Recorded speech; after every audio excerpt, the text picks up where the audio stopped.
Walk with me. So I heard the most amazing life equation the other day.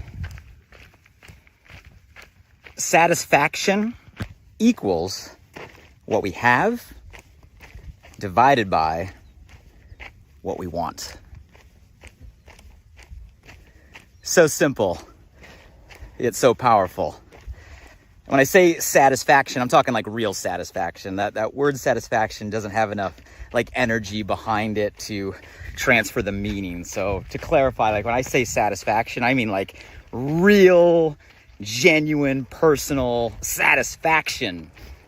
Not settling, not slightly above complacency, not average or mediocre, but like a true satisfaction is the feeling that this equation stands for. And if we think about it, isn't that what we want? Like at the end of the day, don't we all want to wake up every morning from the first moments, our eyes open, feeling truly satisfied, going through our day, our work, our career, our profession, our purpose, and from the last breath and last blink before we fall asleep, feeling genuinely, wholly, thoroughly satisfied. I mean, that's life, right? That's what being alive, and more than being, feeling alive, should be about. Is a real, thorough satisfaction. So why not talk about this equation, since it's something we all should be pursuing every single day? Satisfaction equals the answer, the equation, what we have divided by what we want. I want to unpack that. I want to explain kind of my interpretation and experience to it, and maybe even give a slight adjustment as I pass that equation on to you all today. You know, I'm going to ask, who's by my side today? Sun is out, shining here in Southern California. Don't be shy, say hello below. No hiding behind the screen. Who's to my left, who's to my right? Pop a comment. Tell me where you're from. Tell me something good. If you walk with us regularly, I see you. Welcome back. I love our crew. I appreciate you. I love our time together. I love your contribution. If you're new to the crew, welcome. We have an amazing group that walks together virtually, globally, usually around the same day, same time, live. And you can catch a whole library of past conversations on the podcast, all the places podcasts are. Alive by design. Search the title, search my name. There's been some good ones.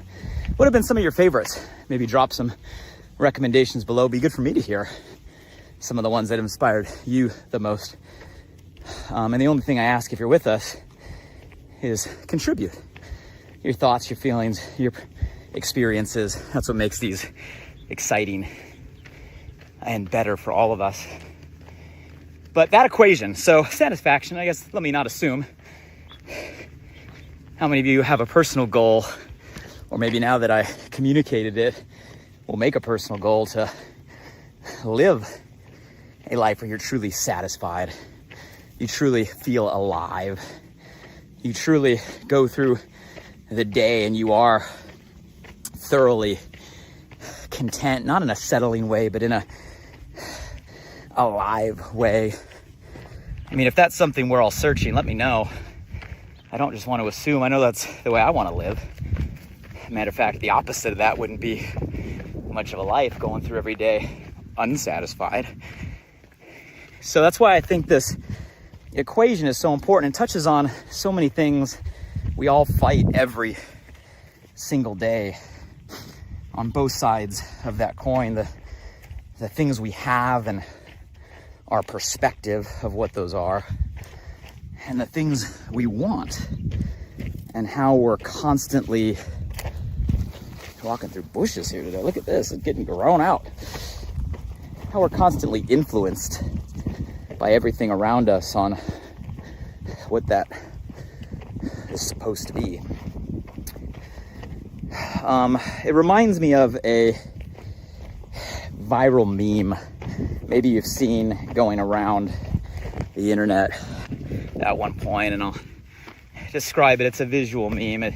Imagine, and this is a perfect place to imagine, we're getting to the top of the mountain here. Imagine we look up and there's a gorgeous private jet, a Gulfstream flying through the air, branded, painted, slick, brand new. And imagine there's a person driving down there on PCH in a Ferrari convertible down on this hot day that looks up at the jet, says, man, I wish I had a jet.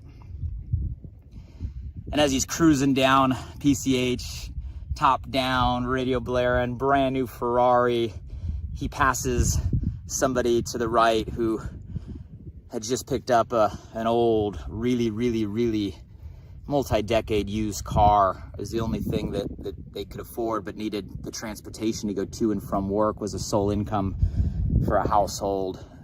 Years old, barely running, dented, rusted. And as the Ferrari flies by, the person in that old kind of used car looks over and just says, man, I wish I had a Ferrari.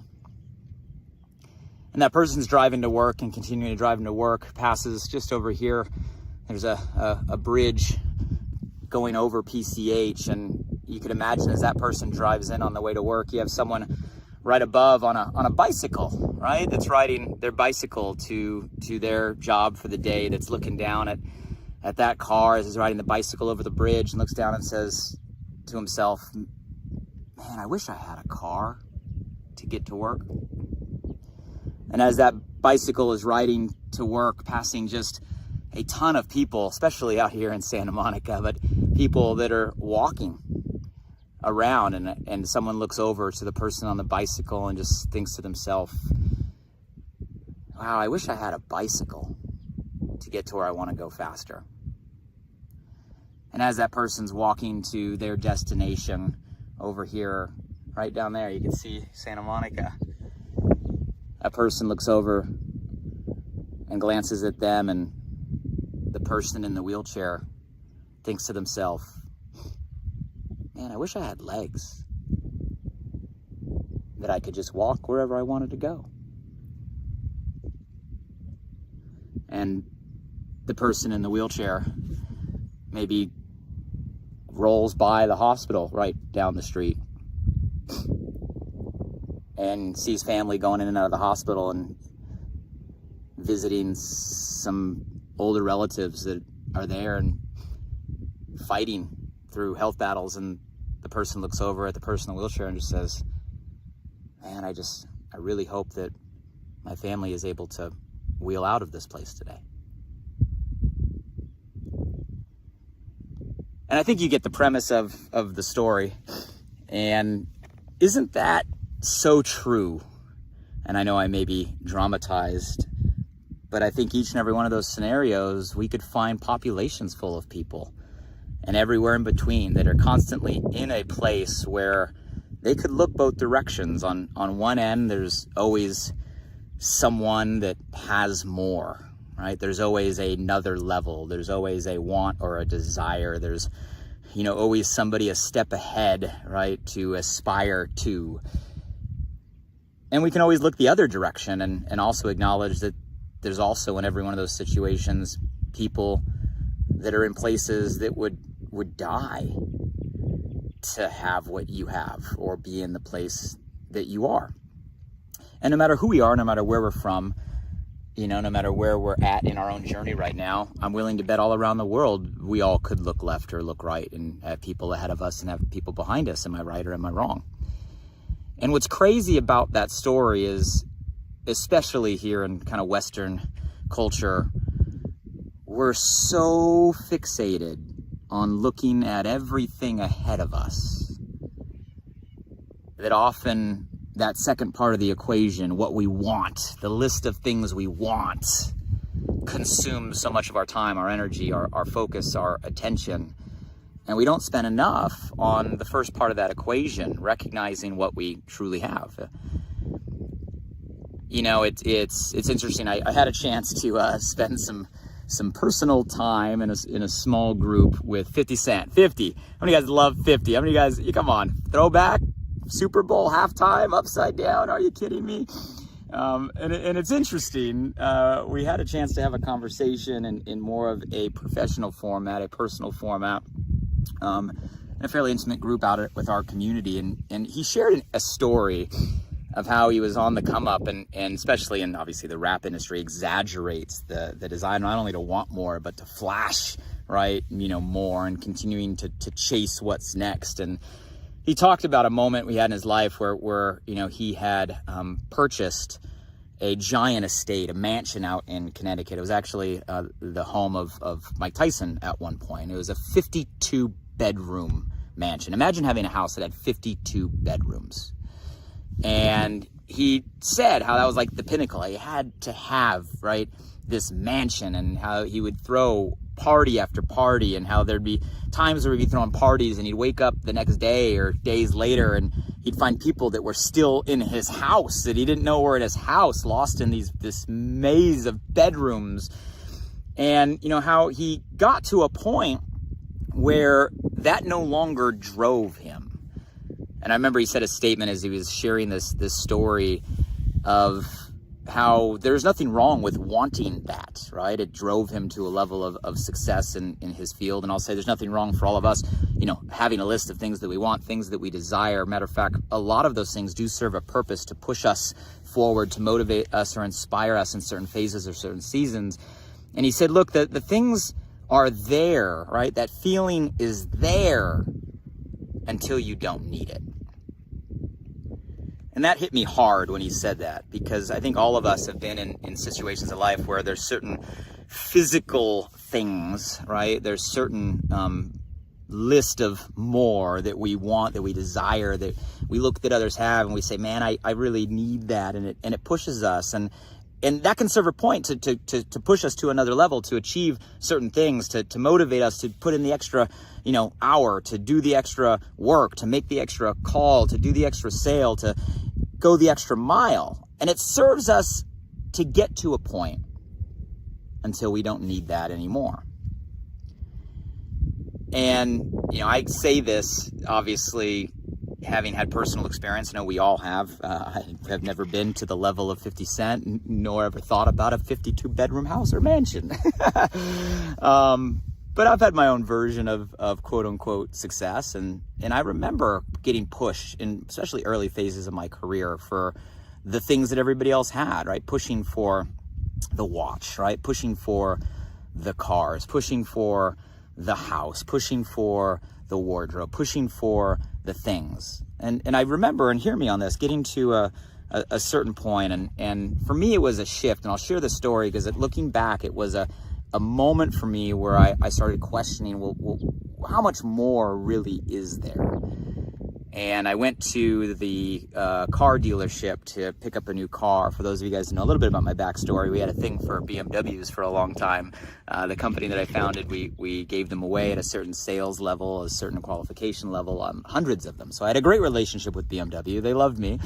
And that also meant that every time I went to go to a car, I was getting a BMW. I drove every BMW that ever existed. And I remember that BMW launched a brand new 6 Series. It was a gorgeous new model. I loved it. And they had this slick 2-door, hard top M Series, and went to the dealership. I'm like, I'm going to get this. And went to the dealership and knew exactly what I wanted. They had it picked out, and started filling out the paperwork for the car. And the car dealerships take forever, right? They take forever. It's a little side note, being a Tesla owner now, that I appreciate their process even as much as their technology, because it's so painless. But it was one of those days where you knew you're going to spend the whole day on the car dealership just filling out, all the paperwork. And I wandered over to the dealership next door while they were filling out the paperwork, and there was this gorgeous, gorgeous white convertible Audi R8 Spider around the same time that the Iron Man edition came out, where Tony Stark drove this car, and I'm an Iron Man fan. And I saw it on the lot and said, someone came out and saw me looking at, you want to take it for a drive? And I said, hey, I got time to kill. And I got in the car, and I remember posting a a post on social media as I got into the car, and as a little video, and I posted on Facebook. I said, hey, just got in this car, X amount of likes on this post in X amount of time, and I'll drive off the lot with it. And I remember that post got that certain amount of likes, and sure enough, I ended up picking up the second car on the same day. And I share this with a little bit of a grin, and it was an awesome day. It was a cool experience. And I remember enjoying that for a moment.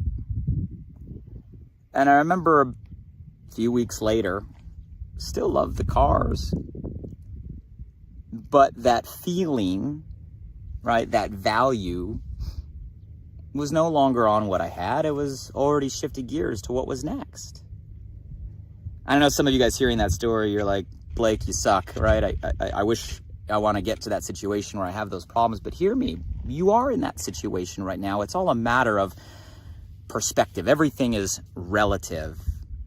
And I'm saying that as a story for me, where I got to the moment where I started asking myself, well, it doesn't matter how much more there is. There's always going to be something next on the list. There's always going to be something bigger and better. There's always going to be someone ahead. There's always going to be the next edition. There's always going to be the next season. There's always going to be the next collection. And if you're constantly striving for what's more and fixating your focus on what you want, with ignoring the first part of the equation, hear me on this one. It's a never-ending battle. It's an always losing battle. And you're never going to get to a place of satisfaction. It is an achiever's curse. It is a striver's curse. It is a hedonic treadmill. It is something that never ends. And it doesn't matter what level you're at right now. We all go through this from our own relative perspective. And I want you to question yourself, have you had any of those moments? And if not, maybe this will be one of those moments where you start to get overbalanced on the second part of the equation. It starts to be weighted on the what else do I want?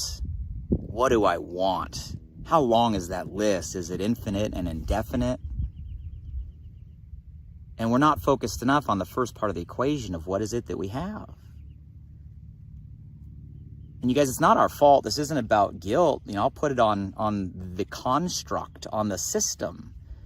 Like, we're taught it from the early age. Like, the first thing we're doing is building the resume list, right? It's all about what's next. We go to school to get good grades, to go to the college to get good grades, to go to the more degrees to hang on the wall, to go to the job to build our way up. We're chasing the resume, and we're taught that when I do this, then I'll be happy. The when-then game. We're building a resume list. And then in adulthood, we shift from the resume list to the success list. And now we're chasing the things, right? The purse, the dress, the shoes, the car, the clothes, the house, the address, the things. And we're chasing this definition of success. But both of those, guys, are just constructs. And you got to pause for a minute and realize that all of that is a construct. They are things that are created by other people. It wasn't always like that. Civilizations haven't always been like that. Matter of fact, most of the world, even today, is not like that. That is a construct created from a system, right? From a media, influenced every single day of what they think we need to believe, we need to have in order to be satisfied. But it's a construct. And we play the resume list to the success list. And at the end of the day, that's not what's going to be on your eulogy list. None of those lists are your eulogy list, right? Your eulogy list has nothing to do with your resume list or your success list. The things on your eulogy list, you think about the things that people talk about or the things that you want people talking about you. It's a different list. And we need to make the shift from the resume list or the success list to the eulogy list and start thinking about that now. Now, don't get me wrong, guys. It's not about not wanting, right? Balancing a desire, right, for our next level, I think, is important. But I'll give you two frames of mind. I think we have to reset our baseline. And what I mean by reset our baseline is, when we look at the things that we have, I'm going to add a little edit to the equation. Listen to me here, because I think it's an important edit to make the equation work. Satisfaction is about the things that we're grateful we have. You see, we have to first acknowledge and have gratitude for the things that we have. Because so often that list right now, the things we have, is a really long list. We're just not acknowledging or having gratitude for just how long the list is. But like, I don't have anything. I don't have much. Is that the truth? Reestablish your baseline. You guys, it's crazy when you think the World Health Organization kicked out a report just a couple years ago, fairly recent, where they said, guys, 1/3, 1 out of every 3 people on the world right now don't have clean drinking water. 1 out of 3 don't have clean drinking water to drink. Over half of the world population doesn't have appropriate sanitation.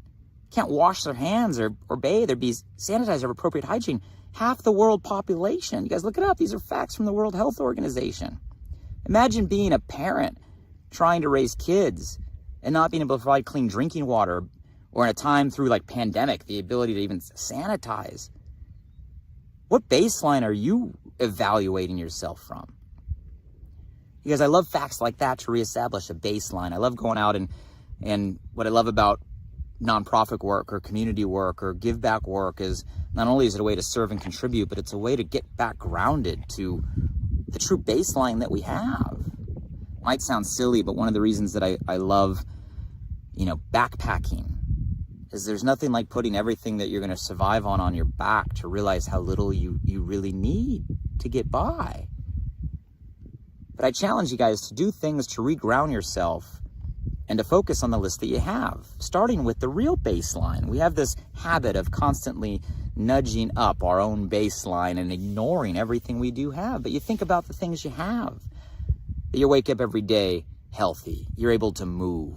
You're able to have basic food and shelter and water and sanitation. You're able to have people around you that love and care about you. You're able to have so much opportunity. You're able to have a device right now that you're able to connect and have a conversation like this with people all over the world that you may or may never even meet in person. Like, it's crazy the time that we live in. Start really being aware and conscious of the things that we do have, and that list becomes so long. That list becomes almost unlimited, and you start to balance out the equation of satisfaction. But you got to be aware and you got to be grateful for that list first.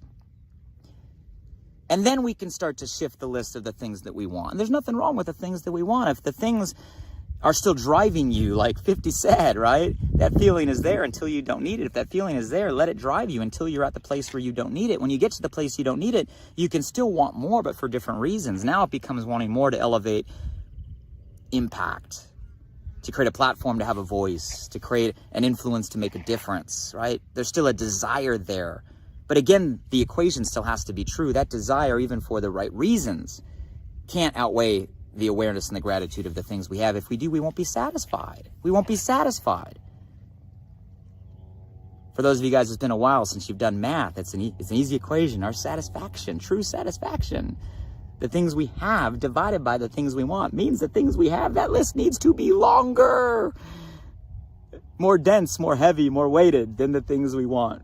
In every scenario, if it's not longer, you do the math, the satisfaction goes into a deficit, a negative, an unsatisfaction.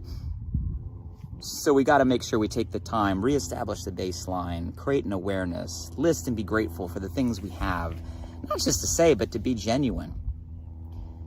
And then to continue to have the things that we want and make sure that list is smaller. And it can be the things if it moves you.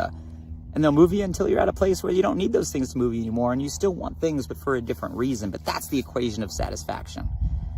And it doesn't matter where you're at in the journey. It doesn't matter if you're the person in the jet or the person on the Ferrari or the person with the used car or the person riding the bike or the person walking around or the person in the wheelchair or the person walking into the hospital. There's people ahead of us, there's people behind us, and this equation is relevant for all of us the same. Our satisfaction and the way we feel is going to come down to the equation.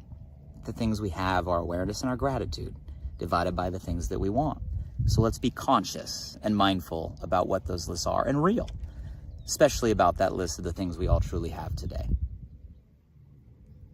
I'll give you one more view from the top. Some of the things I'm grateful for. Time to chat together. sun is shining, views like this, the ability to walk and stay healthy, the ability to connect with you, all the things right here in this moment are on my list. And I challenge you to think, what's on your list of the things that you want? Maybe even articulate it, write it out, start to keep track of it as a way to hit that RAS and create that awareness. And don't let this be misunderstood to not have the desire. The desires of the things for more are important to push us and to move us. Let's just make sure we keep the balance in place so we keep our satisfaction in mind. Hey guys, I'm sure there's someone that came to your mind or your heart today that's battling this equation, maybe outbalanced in one way. Tag them below. Feel free to share. That is a gift you can give, is sharing these conversations. The more, the merrier. Catch past ones on the podcast. Rates and reviews, always welcome. Look forward to hearing your replies. And hey, here's a challenge this week to get back in balance. If we're out of balance, you can make a decision to do that at any time now that we know the equation. Till the next time we walk together, take care, everybody.